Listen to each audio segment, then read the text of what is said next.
Hello friends. Welcome to Rancho science academy YouTube channel. Friends, आज हम लोग फिजिक्स का ज़बरदस्त एक टॉपिक है परमिटिविटी, उसको डिस्कस करेंगे फ्रेंड्स। ये इलेक्ट्रोस्टैटिक्स का एक टॉपिक है फ्रेंड्स, बड़ा ज़बरदस्त है और अच्छे से ध्यान दीजिएगा क्योंकि इसको और अच्छे से और बेहतर तरीके से हायर क्लासेस में पढ़ा जाता है, लेकिन अभी 12 लेवल में हम लोग को जितना चाहिए उतना हम लोग समझने की कोशिश करेंगे, आज डिस्कस करने की कोशिश करेंगे। फ्रेंड्स, परमिटिविटी क्या होता है उसको स्टडी करने के पहले, उसको समझने के पहले हम लोग थोड़ा सा एक एग्जाम्पल है, उस एग्जाम्पल को समझते हैं जो हमारे प्रैक्टिकल लाइफ से जुड़ा हुआ है। अब अच्छे से समझ सकते हैं उस चीज़ को। सपोज फ्रेंड्स, यहाँ पर देखिए एक ये ग्राउंड है, एक सतह है, एक सरफेस है, ठीक है। और यहाँ से किसी साइड से पानी आता है, इस पे देखिए, इस पे ये नल है, मान लीजिए कहीं से नली है, कोई भी चीज़ है, इससे पानी आता है, ऐसे पानी आता है, ठीक है।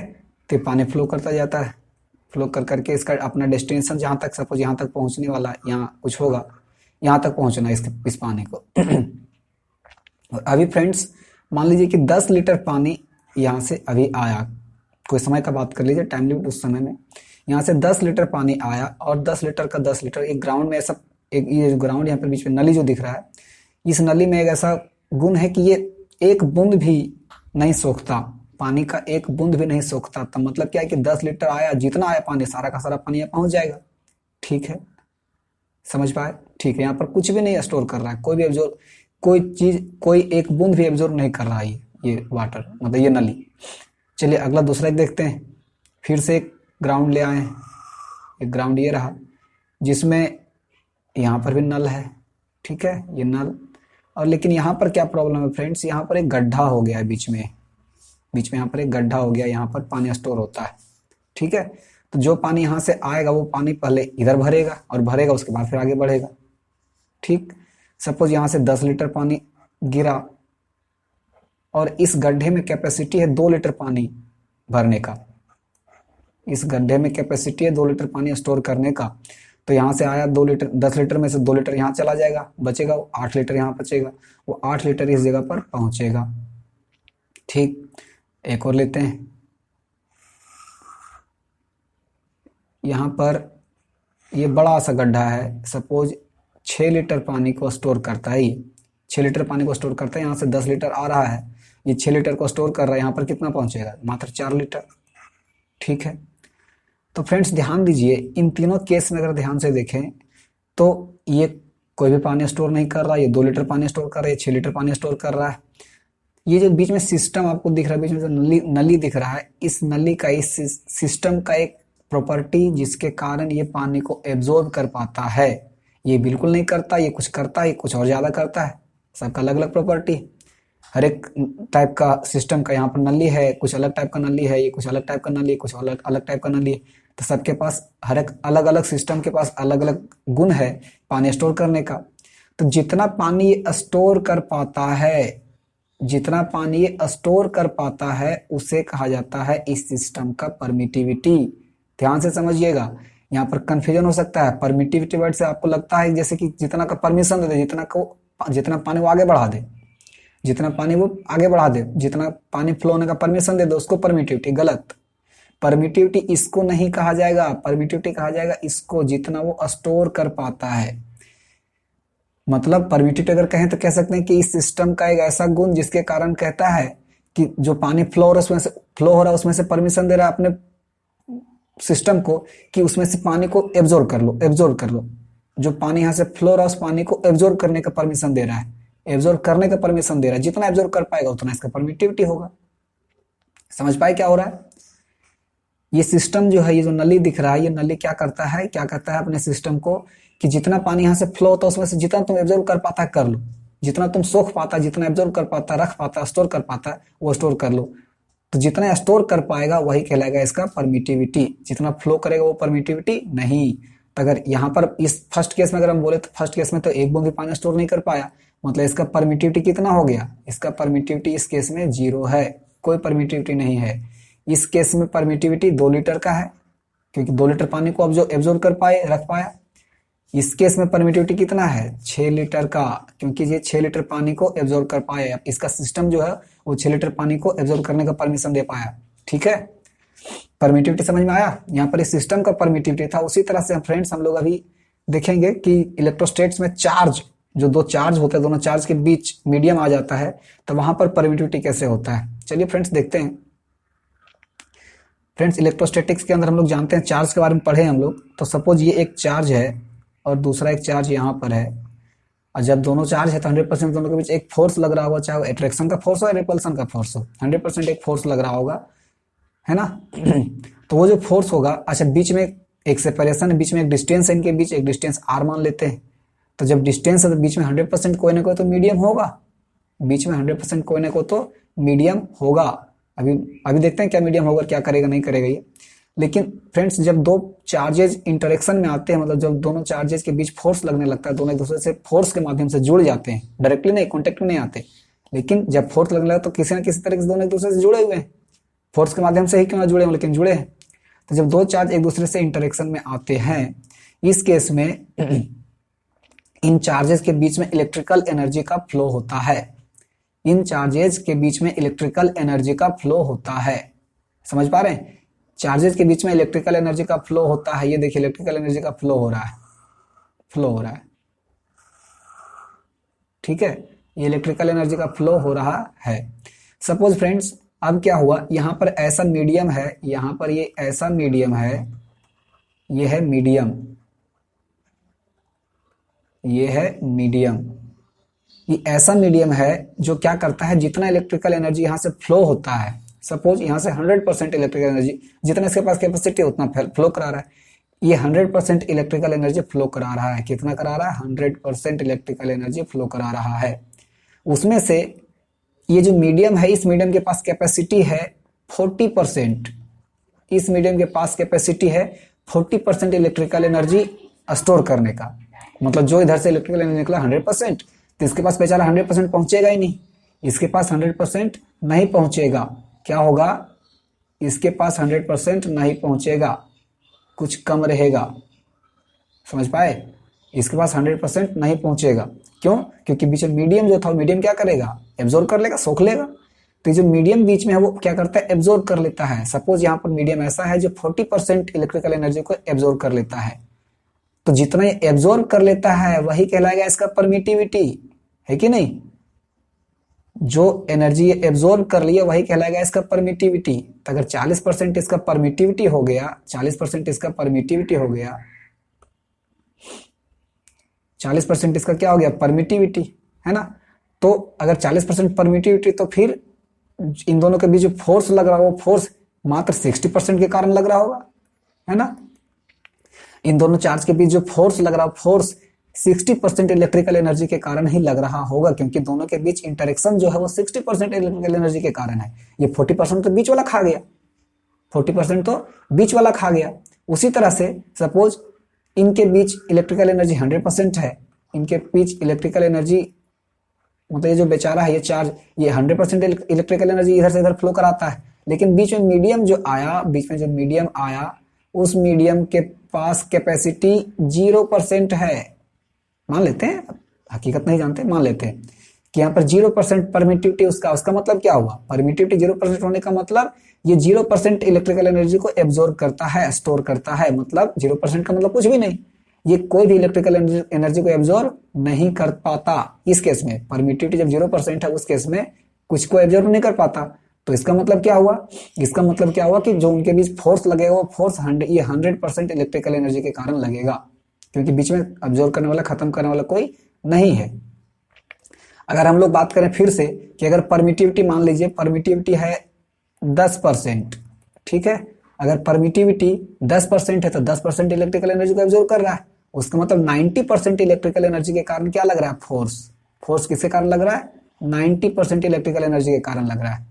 अगर परमिटिविटी 30% है तो फोर्स 30% एब्जॉर्ब कर लिया, तो फोर्स 70% के कारण लग रहा है। फोर्स क्या हो रहा है? 70% के कारण लग रहा है। अगर यहां पर परमिटिविटी सपोज 80% है तो फोर्स मात्र 20% के कारण लग रहा होगा, है कि नहीं? और अगर ये रहा 90% तो ये रहा 10% के कारण सिर्फ फोर्स लग रहा होगा।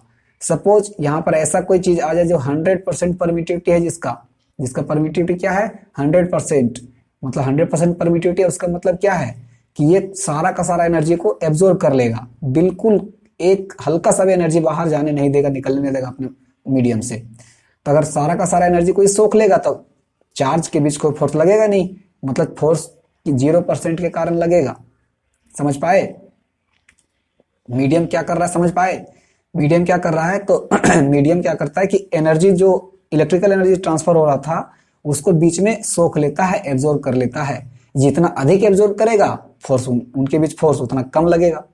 अगर ये कम एब्जॉर्ब करेगा तो फोर्स ज्यादा लगेगा। यहाँ पर देख सकते हैं टेबल के हिसाब से, आप देखिए 10% था तो 90% फोर्स के कारण फोर्स लग रहा था, 30, 70। ये देखिए परमिटिविटी बढ़ता गया, फोर्स घटता गया, है कि नहीं? देख लीजिए परमिटिविटी बढ़ रहा है तो फोर्स घट रहा है। मतलब कह सकते हैं कि फोर्स और परमिटिविटी, जो फोर्स और परमिटिविटी एक दूसरे का डायरेक्टली प्रोपोर्शनल, इनवर्सली प्रोपोर्शनल है।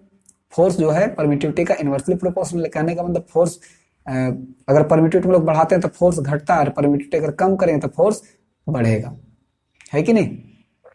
समझ पाए? तो अगर हम लोग परमिटिविटी समझना चाहें तो परमिटिविटी हम लोग डिफाइन कर सकते हैं कि परमिटिविटी क्या है? एक मीडियम, जो बीच में मीडियम है, उस मीडियम का क्या है? प्रॉपर्टी होता है। मीडियम का प्रॉपर्टी होता है जिसके कारण मीडियम जो है वो इलेक्ट्रिकल एनर्जी को एब्जॉर्ब कर लेता है, स्टोर कर लेता है। तो जितना अधिक स्टोर कर लेगा उतना अधिक इसका परमिटिविटी होगा, है कि नहीं? उतना अधिक इसका परमिटिविटी होगा। मतलब यहाँ पर हम लोग डिफाइन करना चाहें, it is the ability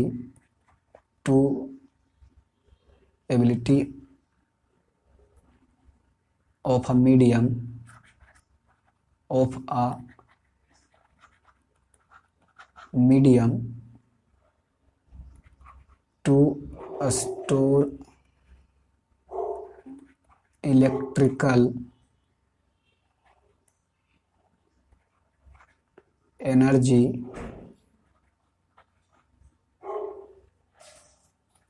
in an electrical field, जब इलेक्ट्रिक फील्ड में हो तब, in an electrical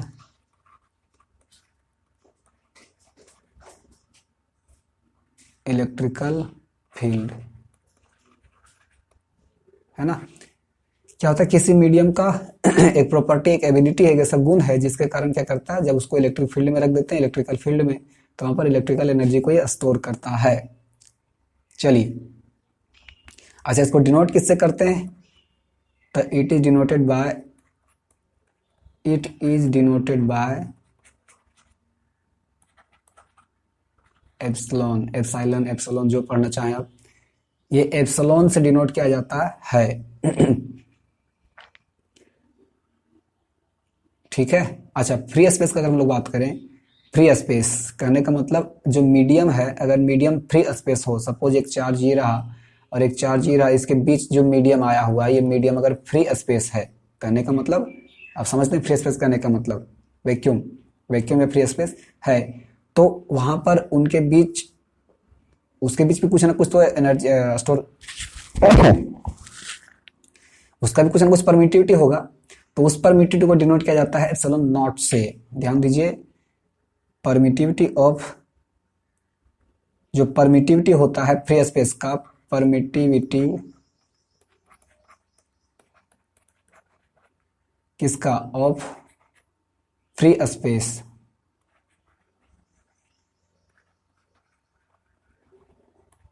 is denoted by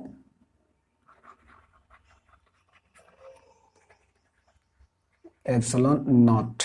ठीक है, परमिटिविटी एप्सिलॉन नॉट से डिनोट होता है किसका? फ्री स्पेस का। इसका एक वैल्यू होता है, इसका वैल्यू कैलकुलेट किया गया है, ये ध्यान दीजिएगा। फ्री स्पेस के लिए जो परमिटिविटी होता है, उस परमिटिविटी का एक वैल्यू होता है, उस वैल्यू को देखिए। इसका वैल्यू होता है 8.85 into 10⁻⁻12 Newton, sorry Coulomb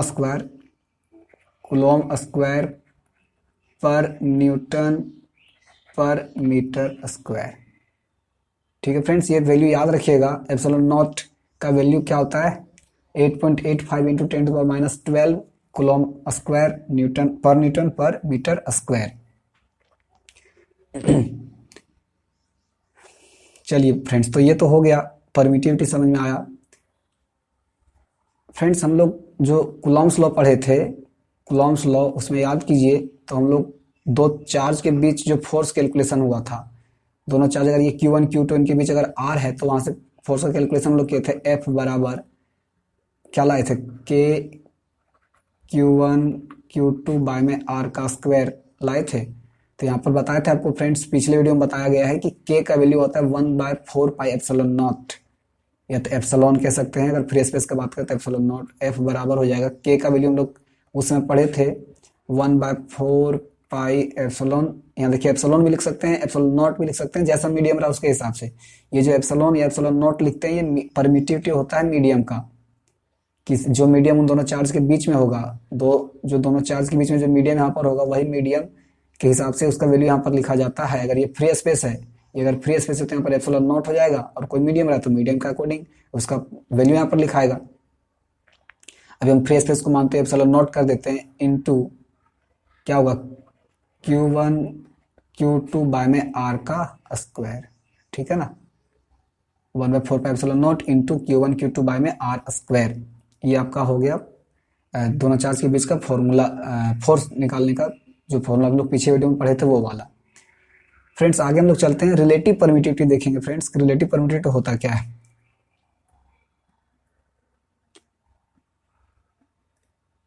relative permittivity ये बड़ा सिंपल है फ्रेंड्स। रिलेटिव परमिटिविटी फ्रेंड्स, ये रेशियो होता है। देखिए ध्यान से देखिए, कोई एक मीडियम होगा, सपोज कोई एक मीडियम हो सकता है, उस मीडियम का जो परमिटिविटी होता है उसको हम लोग एप्सिलॉन एम से डिनोट करते हैं। और अगर हम लोग नीचे एप्सिलॉन नॉट लिख दे, मतलब permittivity of free space, permittivity of a medium by में permittivity of a free space, तो ये जो रेशियो बनता है, इस रेशियो को कहा जाता है relative permittivity. Relative permittivity of a medium, जिस मीडियम का यहाँ पर बात किए होंगे, जिस मीडियम का बात किया, सपोज वाटर का बात किया, हम पानी का बात किए, ठीक है, तो पानी का परमिटिविटी यहाँ पर लिखेंगे, बाय में फ्री स्पेस का परमिटिविटी यहाँ पर लिखेंगे, और इसका जो रेशियो निकल के आएगा वो रेशियो कहलाएगा पानी का रिलेटिव परमिटिविटी। रिलेटिव परमिटिविटी को एप्सिलॉन आर से दिखाया जाता है। Epsilon r is equal to हो गया एप्सिलॉन एम बाय में एप्सिलॉन नॉट। फ्रेंड्स, इसको एक और फॉर्मूले से दिखाया जाता है एप्सिलॉन आर को, ध्यान से देखिएगा, यहाँ पर लिख देता हूं मैं। एप्सिलॉन आर बराबर, अगर फोर्स के हेल्प से अगर देखें, फोर्स के केस में देखें तो फोर्स ऊपर में, फोर्स जो फ्री स्पेस में दोनों चार्ज के बीच लग रहा होगा, दोनों चार्ज होगा, दोनों चार्ज के बीच जो फ्री स्पेस में फोर्स लग रहा होगा वो वाला फोर्स ऊपर लिखा जाता है और नीचे लिखा जाता है। अगर वही दोनों चार्ज को उसी कंडीशन में मीडियम में ले आए, किसी मीडियम में ले आए, तो फोर्स के केस में ध्यान रखिए फ्रेंड्स, उल्टा हो गया, फ्री स्पेस वाला ऊपर चला गया और मीडियम वाला नीचे आ गया। तो ये भी रिलेटिव परमिटिविटी का फॉर्मूला है, ये भी पूछा जा सकता है एग्जाम में। रिलेटिव परमिटिविटी का अगर फोर्स के हिसाब से करते हैं, फोर्स के रेस्पेक्ट में अगर देखते हैं, तो फोर्स फ्री स्पेस में जो फोर्स लग रहा है वो ऊपर लिखा जाता है और मीडियम में जो फोर्स लग रहा है उसे नीचे लिखा जाता है। जबकि अगर परमिटिविटी के रेस्पेक्ट में अगर देखते हैं तो एप्सिलॉन एम बाय में एप्सिलॉन नॉट, ये हो गया रिलेटिव परमिटिविटी।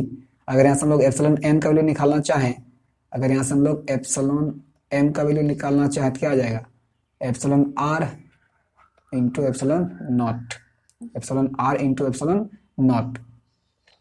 तो देखिए फ्रेंड्स, जो हम लोग एफ निकाले थे वैल्यू, जो फॉर्मूला निकाले थे कूलम्ब्स लॉ के से फॉर्मूला निकाल के लाए थे ना दो चार्ज के बीच, 1/4πε, अगर फ्री स्पेस का बात करते हैं फ्री एप्सिलॉन नॉट रहता है, लेकिन किसी अगर मीडियम का बात करते हैं तो उसको एप्सिलॉन एम से दिखा सकते हैं, इंटू Q1 Q2 बाय में आर का स्क्वायर।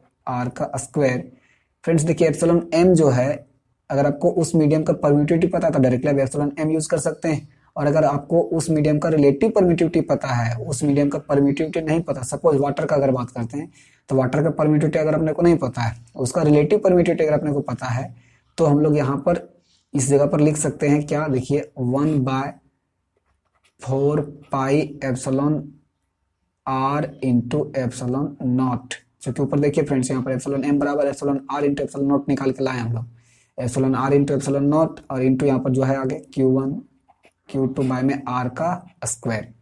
तो यहाँ पर देखिए epsilon r into epsilon naught, यहाँ पर एप्सिलॉन आर हो गया रिलेटिव परमिटिविटी है, हमको अगर वाटर का रिलेटिव परमिटिविटी पता है तो ये यूज कर लेंगे, और एप्सिलॉन नॉट तो सबको पता ही होगा, फ्री स्पेस का परमिटिविटी है। तो अगर आपको फ्री स्पेस का परमिटिविटी पता है और अगर उस मीडियम का रिलेटिव परमिटिविटी पता है तो आराम से ये फॉर्मूला यूज करिए। अगर उस मीडियम का परमिटिविटी अगर आपको पता है तो ये फॉर्मूला यूज कीजिए, कोई दिक्कत नहीं है। ठीक है, तो रिलेटिव परमिटिविटी समझ में आया, रेशियो होता है epsilon m by epsilon naught का। ठीक है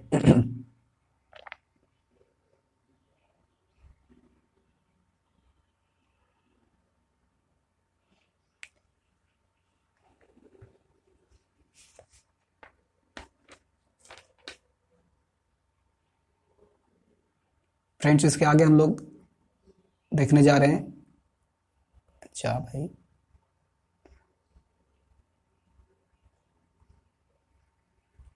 इसका आगे हम लोग देखने जा रहे हैं परमिटिविटी का यूनिट क्या होता है, ऐसा यूनिट क्या होता है परमिटिविटी का, और इसका डायमेंशनल फॉर्मूला क्या होगा, वो सब देखने जा रहे हैं हम लोग। चलिए देखते हैं